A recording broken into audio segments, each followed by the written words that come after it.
Hello, everyone. Hola todos. Welcome back to another episode of the Tiki Tapas Podcast. We have officially entered double digits as of last week. Now we are on episode number 11. And 11 is a good number. I think I like 11 as a number because it's represented with so much flair, so much speed, dribbles, because all these flashy fingers, they wear number 11, right? And we are on that path now. We are on that number. And it's a great way to start off today's episode by talking about Rahul. You were at First of all, how are you doing? Because you've had a hectic week. You've been traveling. You've been coming back and forth from Madrid to Valencia, and you managed to attend two of the games that Spanish teams were involved in the European competitions, which is Atleti and then Rayo. How are you feeling, and what's your initial thoughts after the first week of European games for Spanish teams? Well, firstly, I am exhausted. And I think I said this last time I went to Madrid a couple months ago, did 2 games back to back. Yeah, It's fun. It's great. It's great for me to analyze all the games and everything. yeah, It is also so tiring. And especially when you're doing, work on these games. So you're not just kind of in and out of the stadium, then back to your hotel or whatever. yeah, It's not sleeping very much, spending all day doing interviews, doing videos, doing a yeah, bit of writing. Spoke to the BBC and a couple yeah, of other outlets before the Atleti Arsenal game. yeah. And then, I was at Atleti Arsenal, and then I went to Rayo Vallecano against Strasbourg, my first time at Vallecas. Yeah. I did a TV interview in Spanish just before. And for those who know me, they know I'm not fluent in Spanish, not yet anyway. Yeah. And I said the word increíble about 4 or Wow. 5 times within 1 minute. Wow. That is As some I heavy ran out of lifting. adjectives. But yeah, it was a really great week. Just been catching up on sleep in the last day or so. Yeah. But yeah, there was so much to take away from both games. Both atmospheres were two of the best I've seen in European football. Yeah. And yeah, Rayo was special. Rayo was really, really special. It was my first time there, one of their biggest games ever. Yeah.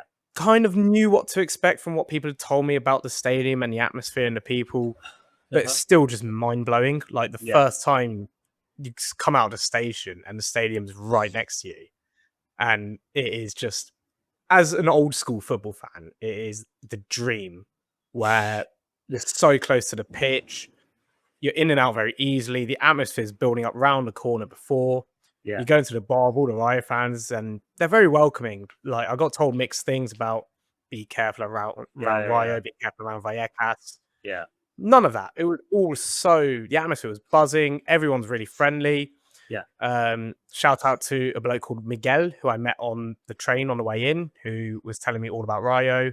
He had a Spain shirt with Michu on the back. That's already a good Ooh. start. And yeah, like that was honestly up there with one of my favorite footballing experiences I've ever had. And yeah, so if we dissect both games, both ties are really in the balance, where I think Atleti going away 1-1, it's a tough ask for them. Yeah. I think Arsenal would probably be happier with the result. Atleti attacked more on the night. They were probably on edge the better team. Yeah.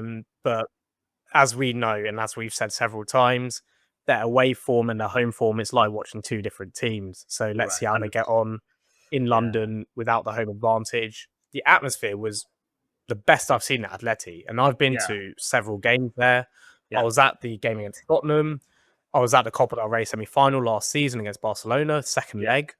Yeah. And this was a level above. It was deafening. I was actually in the home end as well. Yeah. Right next to the pitch, right next to the dugout.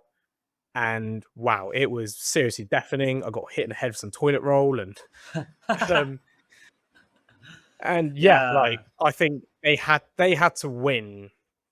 I could be wrong, but I think when the atmosphere was set up like that, Yeah. with Yeah. Yeah. Atleti at home, with their incredible home record in Yeah. Europe, Yeah. I think they had to win to give themselves the advantage in the tie. Yeah. And then so then the next day I went to Rayo. In a similar vein, Rayo had the home advantage. They had the atmosphere. It was electric in there, and they were the better team.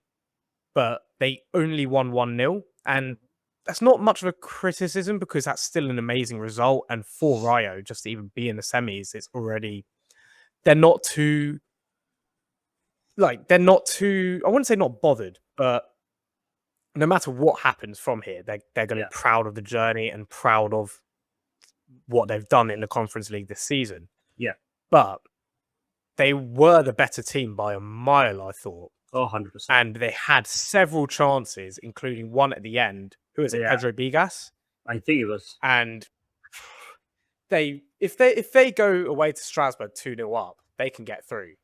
I mean, 1-0, I I think don't know. even 2-0 was not like, because they had so many good chances, and it's just such a shame that the only goal that they got was. I mean, of course, nothing to take away from the goal. It was incredible from Alemão, and of course, cult hero Isi Palazon with that brilliant corner. But there were so many moments when I was streaming it on my YouTube on a watch along, and people were watching the Aston Villa and Nottingham Forest game, but they were tuning into the Rayo game because they were like, "Oh, this game is more attacking quality, but the ball is not ending up in the back of the net. Why is that happening?" And so, yeah, I 100% think if they had gone up with a higher advantage to Strasbourg, because even at 1-0, going away to Strasbourg is not the easiest task. I mean, if you look at the teams and Strasbourg's history in the competition, they've been unbeaten since the league phase to top the league phase. So they're not like just a walkover team. Yeah, they got Rayo, did play well. They kind of suffocated Strasbourg in Vallecas, but going away to France and expecting this sort of, because they will not have the home support. That is their 12th man. Rayo play with 11 on the pitch, but they have like 5,000 others wearing the same jerseys and like firing them on. I mean, it's already so difficult to procure tickets for Rayo Vallecano, which you would have known. Despite you being in UEFA hospitality, you know that for Rayo Vallecano fans, even away games or whatever, they all have to stand in queue at 8 a.m. outside the Vallecas Stadium. So how many will go make the trip to Strasbourg and support the team like they did here? Would be a question, but I think I will also say that we'll come back to the game, but I also say that for our this week's moment of the week, I think we should just give it to the after sort of celebrations once they realize they have one foot in the final. There was so much, and you were there in the midst of it, so you're gonna tell us more about how it was actually. But usually, moment of the week, we give it to an individual, we give it to a brilliant goal, a brilliant clearance, or some sort of emotional aspect to it, by like as we said with Morici. But for now, I think for this episode, our moment of the week is the Rayo supporters and the Rayo players. The way they combined, they united after the final whistle to celebrate, to commemorate this occasion. I think that extended stretch after the game is my moment of the week. Would you not agree with me?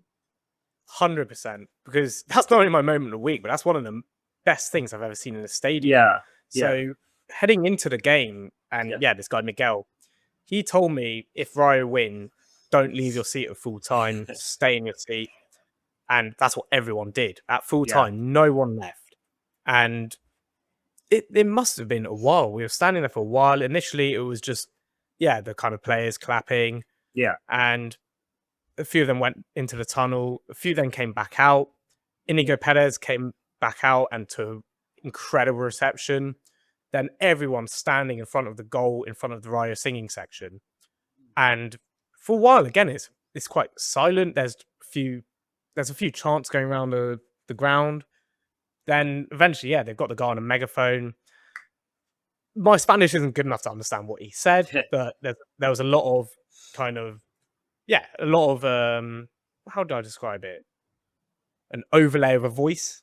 Right. And then the crowd responds. The singing section initially chants, everyone there.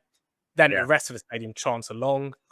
And wow, it was like it sent goosebumps down my like I was in awe.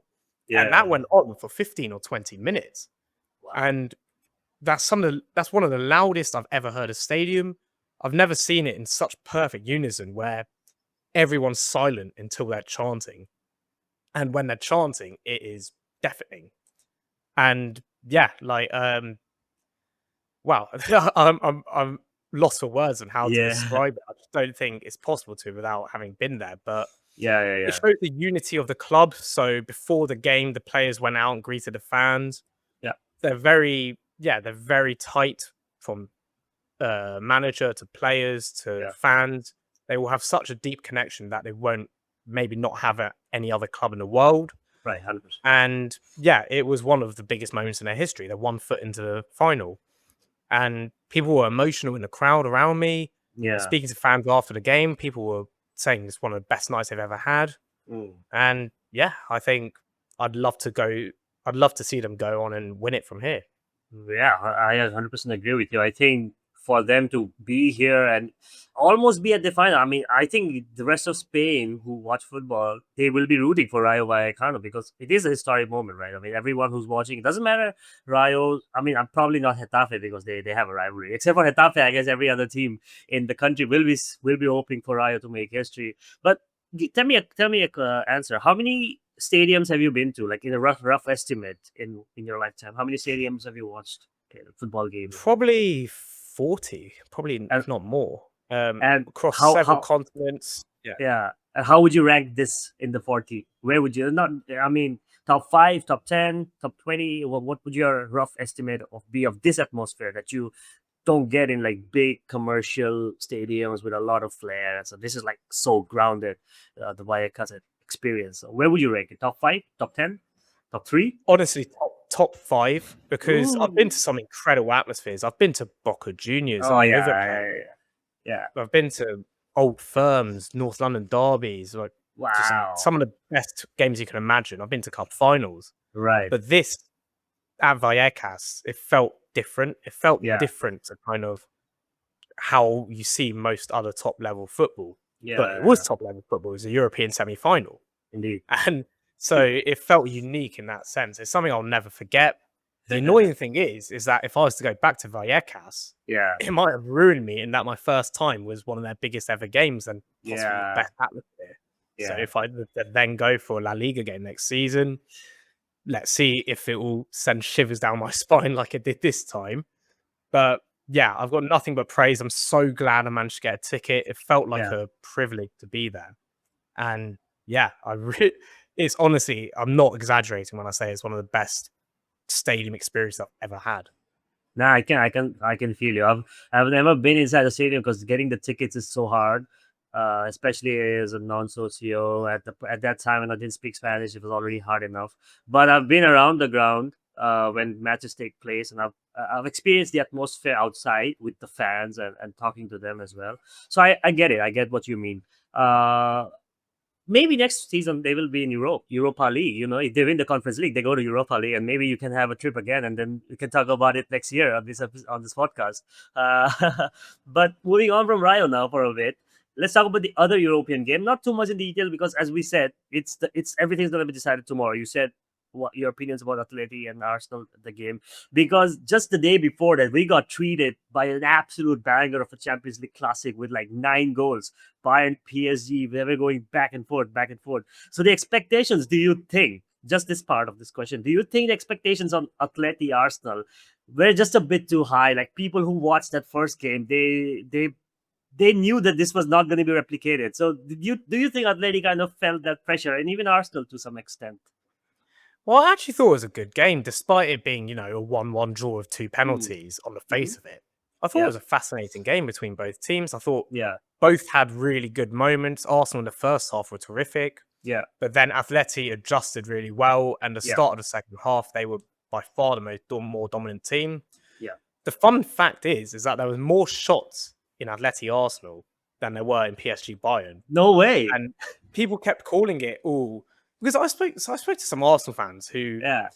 they weren't impressed by PSG Bayern as I was because they Uh said, "Oh, it's just two poorly defensive teams." huh. But I'm looking at that game thinking that's just a game filled to the brim full of Yeah. world class attacking quality, Yeah. Yeah. and it wasn't necessarily bad defending for all of the goals. Maybe one or two of the set pieces, but Yeah. Yeah. Yeah.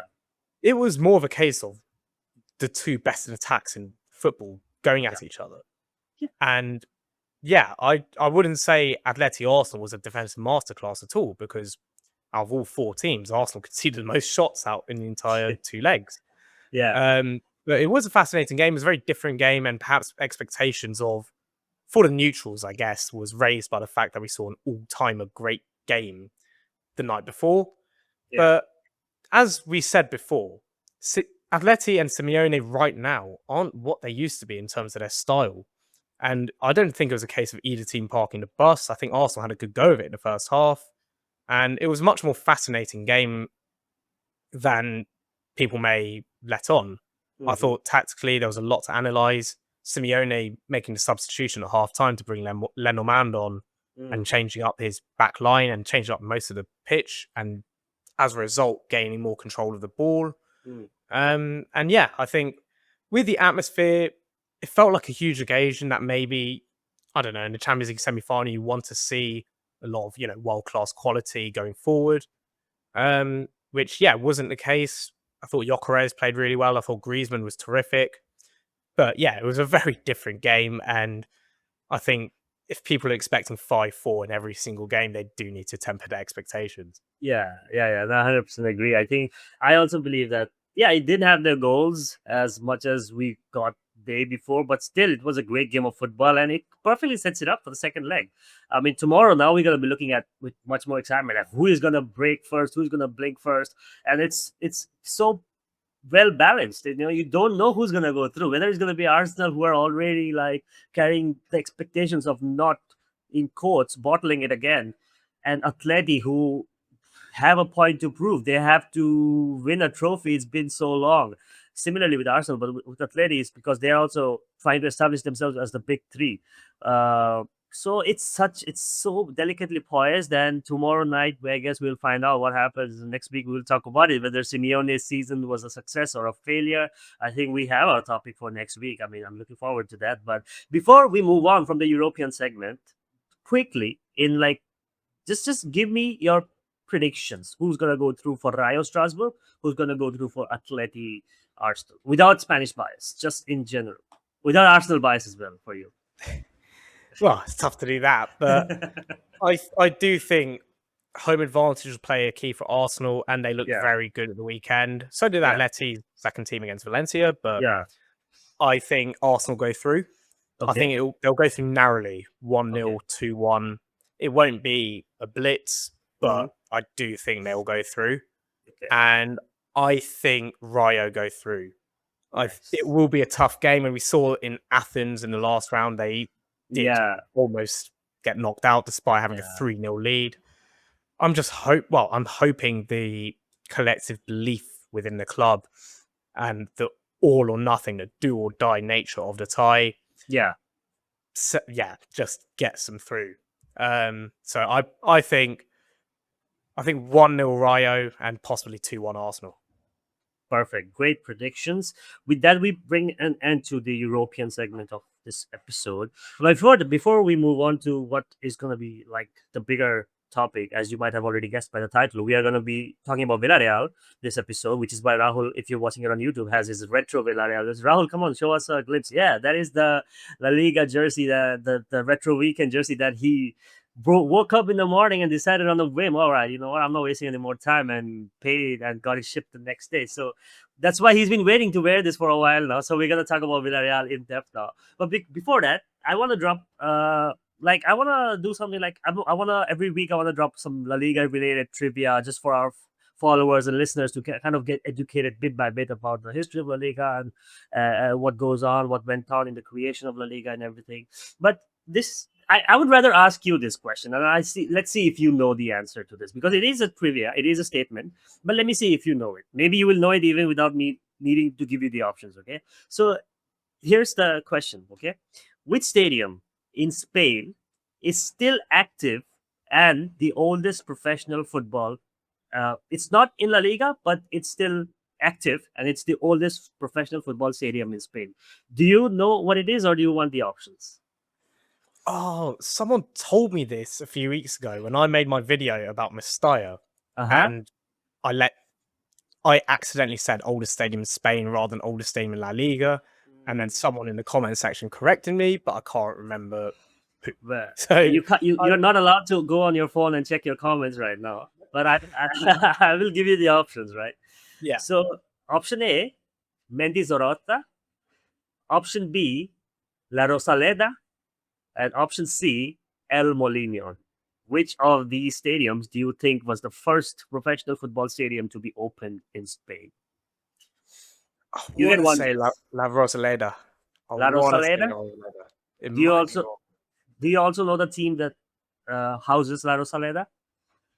Which Oh, team Malaga. plays Malaga? Yeah, yeah. That's just extra trivia. No, this is Yeah. for yeah. No, but the answer is You got me actually so El. doubting. I was like, Malaga, right? Yeah, yeah.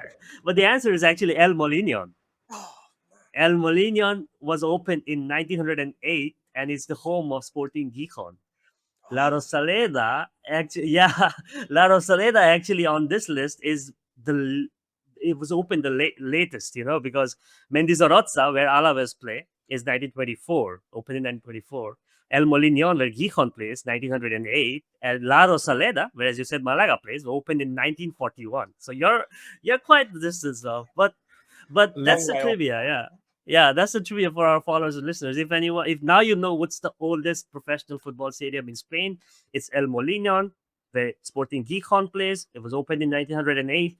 Even though that team is not in La Liga right now, maybe it will be back soon at some point, and then we're gonna have an episode about Gijon. But good job, good try. La Rosaleda is it was kind of a little bit further, but still, I like the fact that you thought like that. And as we say that, why I thought I made up this question because I was looking at Villarreal's history while I was doing the research for this episode, and La Ceramica is also pretty old, and it was I think 1923 is when La Ceramica was established, and from that I got an idea to drop this trivia. Like, what is the oldest year? Because I did not think La Ceramica was that old. I mean, it was. Do you also know what's the former name of La Ceramica? Oh, El Madrigal. El Madrigal. That finally you got something right. Hey. Yeah, there we go. First question.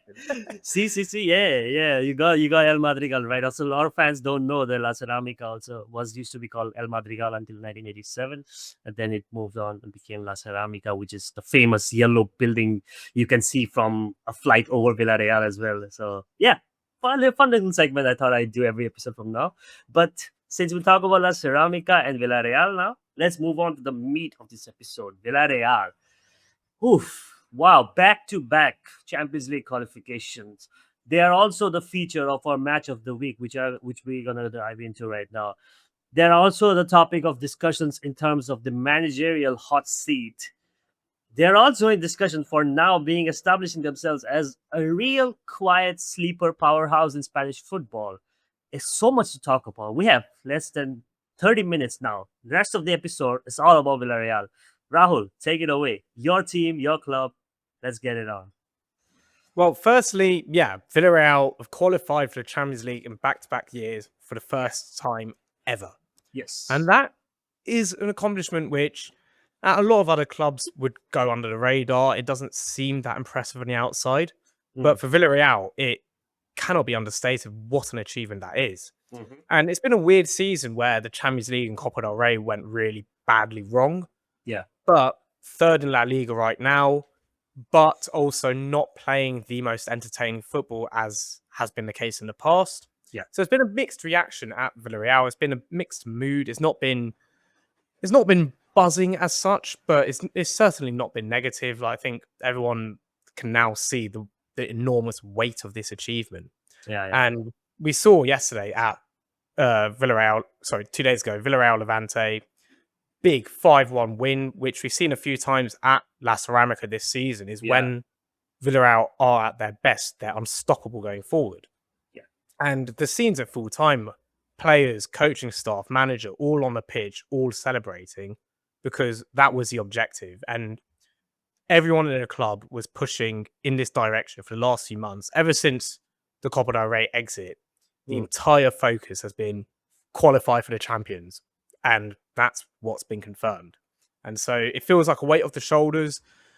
The season's not done yet. Third place is still up for grabs. That's the next objective. But in terms of season goals, it's been reached and everyone's buzzing and everyone's rightly happy. And Marcelino deserves a lot of credit. Mm-hmm. And that brings us on to the next bit, is that Yes. it looks like this will be his final season at Villarreal. Mm-hmm. And in the next few days, I've read, it looks like he's going to confirm his departure. He was out of contract at the end of the season. At the start of this season, it almost looked certain that he would stay. Everyone was really happy with him. Everyone's still happy with him. Marcelino is, for me, it's a controversial statement given Manuel Pellegrini and Mm. Unai Emery and what they Yeah. did at the clubs. Yeah. Yeah. But for me, Marcelino is Villarreal's greatest in terms Mm-hmm. of the impact. Yeah. None of what would have been possible in, 2022 Champions League semi-final, 21 Europa League, Yeah. right now qualifying back-to-back and establishing Yeah. themselves on a consistent top 4 La Liga side. Yeah. None of that would have been possible without Marcelino. And he's had 2 spells at the club, 2 legendary spells at the club, where he's not won a trophy, but Villarreal have only ever won 1 trophy. He's not done amazingly in Europe, with a lot of other caveats to consider. But in La Liga, he's Villarreal's greatest. And he'll leave Villarreal as the manager who has brought them to this level. And no matter what Villarreal do from here in the next few years, if they go on to win stuff, if they go on to consistently compete in Europe, it's Yeah. all because of the foundations he laid. Yeah. And this comes off a season in which last summer he lost almost his entire front three. He had a huge rebuild task on his hands, and he's not only done it and kept them consistent, but he's improved. And this season, Villarreal are potentially looking at a club record points total, Wow. club record win total. And that's after losing Alex Baena, Jeremy Pino, Thierry Yeah. Barrett, Raul Albiol. And yeah, so I think when people talk about Marcelino and whether he should stay or go and what legacy he'll leave here, Mm-hmm. I think he deserves all the respect in the world. Yeah. And yeah, we'll come on to this on the Yeah. decision-making process behind his departure. Yeah. I didn't want him to leave. I don't Yeah. want him to leave. I want him to stay for one more season at least. Yeah. It looked like it's not happening. But Mm. yeah, just in terms of the context of the season, yes, the Champions League was a disaster with several caveats I spoke about on a previous episode. But for me, if it was up to me, and if I was Fernando Roig, Marcelino would still be in the dugout next season. Do you think Marcelino has kind of he's leaving because he knows this is the furthest he could take the team? Like, yeah, he hasn't achieved a trophy, but Villarreal has one trophy in its entire existence, which was won by Unai. Sorry, which was won in under great circumstances, beating Man United in the Europa League final. Marcelino, does he kind of know that this is the limit that he can take them to? Back-to-back Champions League qualifications, never done before in the history. He knows that maybe he is not a manager that could do great stuff in cup competitions. Maybe he knows that he is a league specialist. There are managers who don't do well apart from leagues. He probably, I mean, I'm just assuming, I'm going to ask your opinion on this, he probably thinks that in terms of the league, he cannot overtake the big two as at this current moment. He cannot overtake Real and Barcelona, but he can get to the next thing, which is third, which he has done this season. Previous season, they were fifth, qualified behind Athletic Club, but on same points, 70 points, Athletic Club, Villarreal 70 points. Then, so again, technically, he was behind the big two, big three, whatever. This season, I think he has a 6 or 7 point gap with Atletico Madrid, who are not taking La Liga seriously, let's be honest at this point. But next season, whatever he does could be a down. Like, it could be lower than what he achieves. I mean, if he gets third again, great. But it's not an improvement unless he wins the title. But let's say he finishes 6th next season, or 8th, or 10th. Villarreal might just lose momentum after 2 relentless, gritty seasons trying to fight for La Liga. Then his public image, will it be looked at negatively? Because he could have left on a high. He could have left when things were at the peak in this decade. And of course, Villarreal, as you said, back-to-back for the first time in history. Now the club is at its highest point, if you don't count the Europa League trophy. Does he kind of know that this is it? He can't take the club beyond this position that he has successfully got them to. But there's nothing for him beyond this. Now he needs a new challenge. Well, I see what you mean, because third place is the highest Villarreal would have finished in almost 15 years. Yeah. And I do think third place next season is up for grabs, because I do think the Villarreal squad is going to be even better than it is now. Uh-huh. But is there a ceiling at Villarreal in the league? Yes, because depending on what Real Madrid do this summer, can Villarreal finish above them? Possibly. They did finish second in the late 2010s. But will that happen in the next few years? Will third place kind of be the ceiling? Possibly. Mm. And Marcelino was very outspoken in his frustration of the fact that he was losing some of his best players, losing them to the Premier League, and not just the Premier League, but to Crystal Palace. So a third place team in La Liga, losing Jeremy Pino because of financials. So I do think that plays a bit of a part in kind of how the decision making process comes along. Yeah. And yeah, without sudden heavy investment. And Villarreal have spent a lot of money, but a lot of that has been from profits of transfers. So Alec Baena, Jeremy Pino, Tieno Barry left, Mikhail Tadze, Santi Mourinho all came in.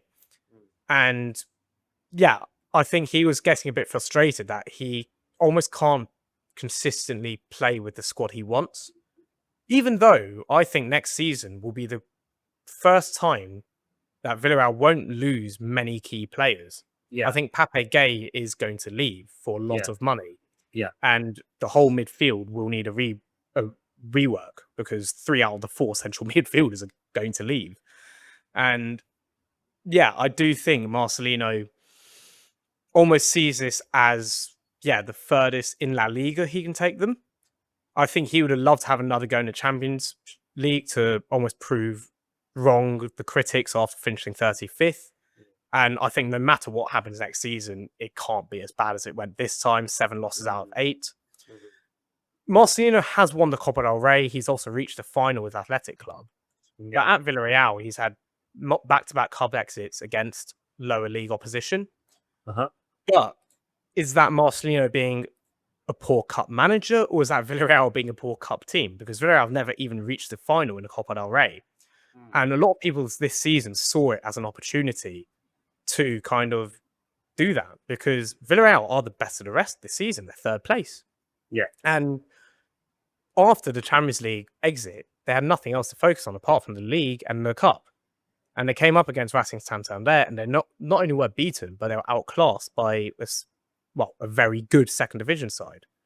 And a lot of people blame Marcelino. A lot of people blamed his tactics. And so perhaps from his point of view, if he was to only stay for 1 year, he'd have a few more players coming in this summer, a kind of similar expectation to finish 3rd or 4th, and just to do better in the cups in Europe. He didn't want that. He didn't want that to then just be the end. He wanted a 2-year deal. He wanted to build upon this as a longer term project. The club didn't see it that way. They only saw it as brilliant in the league, but there's a few flags here over the cup exits. And so my understanding is that they offered him a 1-year deal. Yeah. And he wasn't too happy with that. He said, either commit to my project, give me 2 years minimum. Yeah. Let me build the squad. There's going to be money coming in from back-to-back years in the Champions League. Villarreal will be in their best ever financial position as a result. Yeah. So, as we talked about at some point, the 4th kind of team in Spain is always up for grabs. There's now an established top 3, Real, Barca, Atleti, and now Villarreal 3rd. Yeah. But the 4th is always between Sevilla, Valencia, Real Sociedad, Real Betis. Villarreal, with the back-to-back years in the Champions, could have made it as a consistent 4th team, a bit like what Atleti did in the early years of Simeone. With the right backing, with the right manager, with a more consistent young squad. But I don't think the club see Marcelino as the guy to do that. And that's why they only offered him 1 year, thinking, right, you've earned it, you've earned 3rd place. Let's see what you can do next year, and then from there. So that played a big part, and I do think the cup exits played in the minds of Fernando Roig, being like, right, we've got a good squad here. We spent 100 million euros last summer with the caveat of players leaving. Yeah. So the underperformance there did play a bit of a part in kind of the breakdown in relationships. And so that brings us on to who can replace Marcelino, and is it the right choice? And it looks like nothing's confirmed yet, nothing's signed. In the next few weeks, probably after the outcome of Rayo Vallecano Strasbourg, it looks like it's going to be Inigo Perez, according to a lot of reports on from both clubs. Yeah. And the way that's kind of happened, I don't think there's a lot of happiness at Rayo, for example, because they're on the verge of making history at their own club. Hmm. But suddenly Inigo's being asked in press conferences, are you going to be the next Villarreal manager? When all his focus is currently on the Conference League. Yeah. So already that's a bit of a messy way to kind of start it all off. And Marcelino was really unhappy. He got asked the other day, is Inigo Perez going to replace you? And he said he's not going to talk about other managers. Nothing is agreed yet. Yeah, yeah, All the talk was he'd only decide at the end of the season yeah, when the objective is complete. And as I yeah, said, the objective is done. Champions yeah, League has been achieved. yeah. But it does look like the relationship between Marcelino and the club for the second time, because that's what happened in 2016 Mhm. when he left. It's not broken down entirely. There's still a lot of respect between the two. Yeah. But it looks like they're not going to continue together. And What? Yeah. yeah, No, go on. what I'm worried about is that what if Villarreal, as you said, Marcelino took over, like ended his first spell in 2016 under bad terms, and then of course they kind of picked themselves up from that point. As you said, he's probably one of the most important managers in Villarreal history.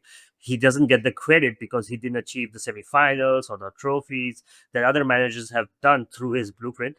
But what I'm worried about is that, lightning doesn't strike twice at the same place. Just because when Marcelino left the first time around, Villarreal kind of mm, other managers took on his ideas, his blueprint for the team, and led Villarreal to glory, establishing themselves in a much higher position than before.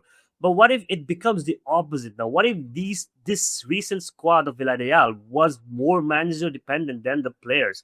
Yeah, there are clubs where the players make all the sort of sporting. If the team is good, it's because the players are good. There are clubs where if the manager is good, then the players automatically get boosted. This current crop of players have played under Marcelino now for a couple of years now, and they only know how to play under him.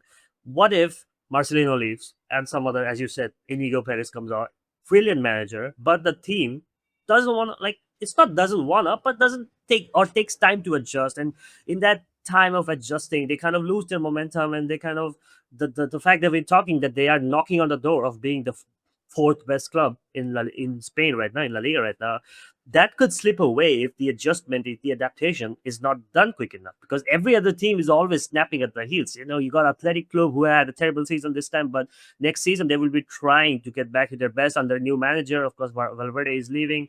You've got, if Sevilla survive, they will have a point to prove. Valencia, they don't want to play the new games at the Mestalla and La Liga Segunda División. They want to go back to their former days of glory. So they might also, and Real Sociedad under not Manuelo, sorry, Materazzo Pellegrini. I keep getting his name confused. Materazzo Pellegrino also winning the Copa del Rey will be in high spirits. So that is my only concern because he's doing so good. We saw what happens like when Nottingham Forest fired their manager in the middle of the season. They were on such a good run, and then they completely stumble. There is so many examples of this happening in football, and that's my only concern because I love watching Villarreal as a neutral. I love watching their game. I love diving deep into their history and their story, and being going to Villarreal, the town, has always been one of my goals to watch a game. So I just hope that that fall off doesn't happen. They keep consistently show that they are a team led player and not a manager led player, and hopefully may have a better campaign this time around in the Champions League and of course in La Liga as well and the Copa. So everywhere, I guess. Well, yeah, that's what I fully agree. I think I would say be careful what you wish for Yeah, because when Marcelino left in 2016, yeah, Fran Escriba came in. mm, Villarreal had a few down years. They slid a bit. They almost got relegated a few years later, and Santi Cazorla was the one who bailed them out of it. And then, after finishing fifth under Javi Calleja, that was unexpected. It was yeah, after the pandemic. It was just a straight boost to the top of the table. And then Unai Emery came in with Villarreal in the Champions League. yeah, He underachieved in the league. He finished seventh twice with a serious squad that could have been a top four consistent squad. yes, But then in Europe is where he delivered, winning the Europa League, reaching Champions League semi-finals. But then it was a short-lived burst where he then left mid-season. And then again, Villarreal had a bit of a down period. Quique Setien came in, promising possession football. He has his specific style of play, which Yeah. is very different to what Emery and Marcelino did. Yeah. And it just didn't work with the makeup of the squad. Yeah. It didn't work. Villarreal slid. And people need to remember, when Marcelino came back to the club, it was after a period in which Villarreal was potentially looking at their shoulders of relegation. They had one of their worst ever starts to a season. Yeah. And suddenly you're in the top four, you're in the Champions League back-to-back years within 2.5 years of Marcelino's return. And so that's why I say the job he's done, it cannot be understated. And people say, yeah, Villarreal spent a lot, but they've also lost a lot. And as we saw with Setien replacing Emery, Inigo Perez is a top manager for me. I can't speak highly enough of him. There's nothing against him. Yeah. Will his style immediately translate to Villarreal? Possibly not. He also has to rebuild an entire midfield. Yeah. So he would be someone who, he would have to rebuild it in his own image rather than continuing what Villarreal have done. Yeah. Villarreal consistently play a 4-4-2 under Marcelino. He is a 4-4-2 counter-attack, soak up pressure, speed on the break manager. It's different to Inigo. Inigo is someone who comes from Iriola's school of press high, win the ball in high positions, control possession. Villarreal rank, I think, something ridiculous. I can't remember off the top of my head. 15th or 16th in La Liga for average possession. So we might see that number dramatically increase next season. Yeah. That could help in the Champions League. I think a big problem was when you play this style week on week, but suddenly you need to dominate the ball a bit, and you need a Dani Parejo to put his foot on the ball in a tough Champions League away game. That's where Marcelino's style was found lacking. That's where I'm actually quite excited to see a potential change, a change in approach, and see what Inigo could do with the likes of Pepe, Mikel Tadze, Ayoze, Buchanan, like Molero, all these very, very good players. But with the Champions League qualification in back-to-back years, it's the first ever time Villarreal built on consistency. Yes. Because every time they get to this kind of peak and they've got a very good squad and a very good manager achieving great things, suddenly the squad gets decimated, the manager leaves, and then it's a rebuild process. Yeah. And then this would have been the first year where Molero looks like he's staying, Mikel Tadze looks like he's staying, Gerard Moreno is back in form, he's back from his injuries. Parejo's leaving, Pape Gay might leave, but beyond that, it's a young team with a consistent back four, front line to be envied, and then there's a few players coming back from loan as well. And then there could be more spending in the middle. Yeah, I think a new goalkeeper's going to come in, which was a big problem in the Champions League. And so suddenly you're looking at a team that is Marcelino upgraded. And I just wish it was Marcelino to lead it, but it looks like not going to be the case. I think it would be a perfect opportunity to see what he can do, to see the consistent process. But I think the club saw that as well, that it's all, okay, let's see what he can do with this. Yeah. But only 1 year deal in case it goes wrong in the Champions again. And that's why I think there was a disagreement between the club and the manager over where they see the next few years going. I think the club were also more keen on seeing more academy prospects being used, which wasn't the case under Marcelino. Marcelino values seniority. It's why someone like Dani Parejo has played a lot, even though this is potentially his final year of football. I think they see someone like Inigo being a long-term manager, bringing through young players, building a style of play which is sustainable and can be built over the next few years. And Villarreal can not only establish themselves as a top side in terms of league finish, but also in style of play. So I think there's a lot to be excited about by the idea of Inigo Perez. I think if you told me a few months ago, if Marcelino is to go, who would you target? Inigo Perez and Michel from Girona would be the top two of my list. Mm-hmm. And so I'm glad it's at least someone who I really, really respect and rate highly in football.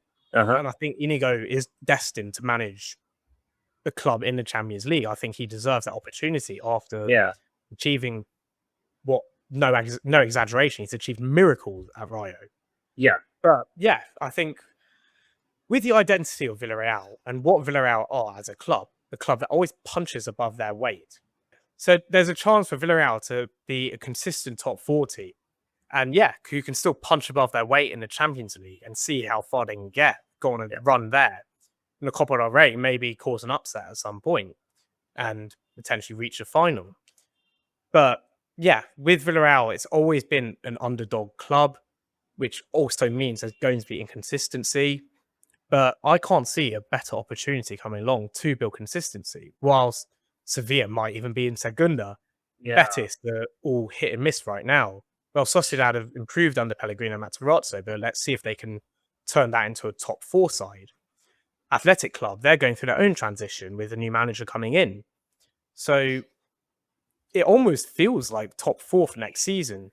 If Marcelino stayed and built on his squad, it would have been a given. It would have been absolute almost certainty. And that's no longer the case. It's making it a lot more unpredictable. Who knows how long it might take for Villarreal to adjust to Inigo Perez's style? Who knows whether they even will? Who knows which kind of players are going to come in the summer and what impact they'll have?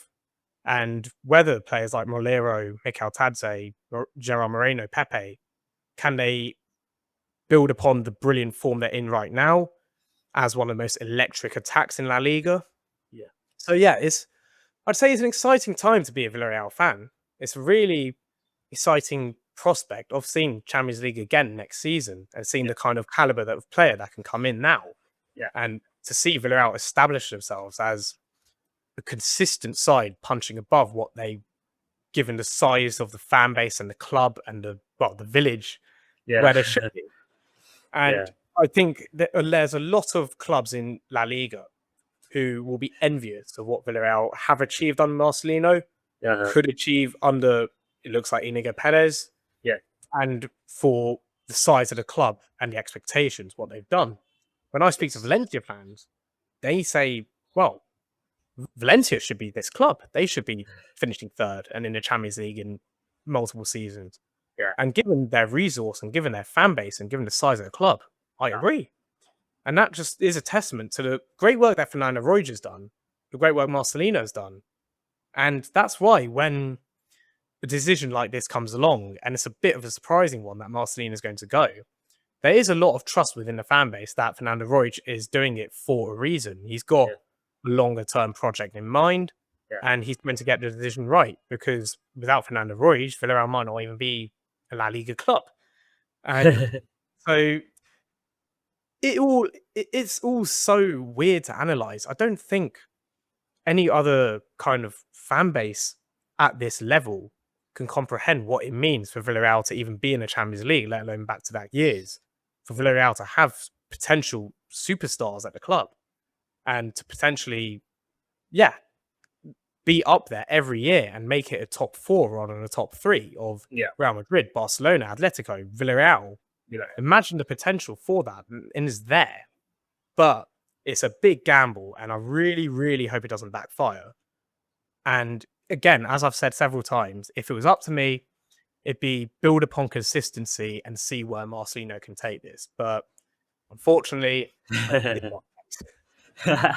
well, we spoke so much about Marcelino's future and all, and there is still a thin chance he might stay, which nothing's been confirmed, right? So in case he stays, nothing's been confirmed.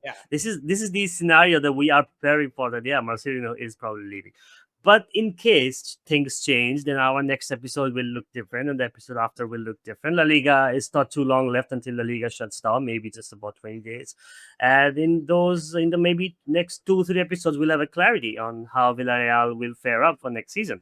But if you want to know that, you gotta keep listening to us, and you gotta keep watching us on whichever platform you like, whether it's YouTube or Spotify, because we are gonna be coming every Monday with these sort of deep dive, these sort of takes, these sort of ahead of the curve kind of conversations that not everyone else is doing.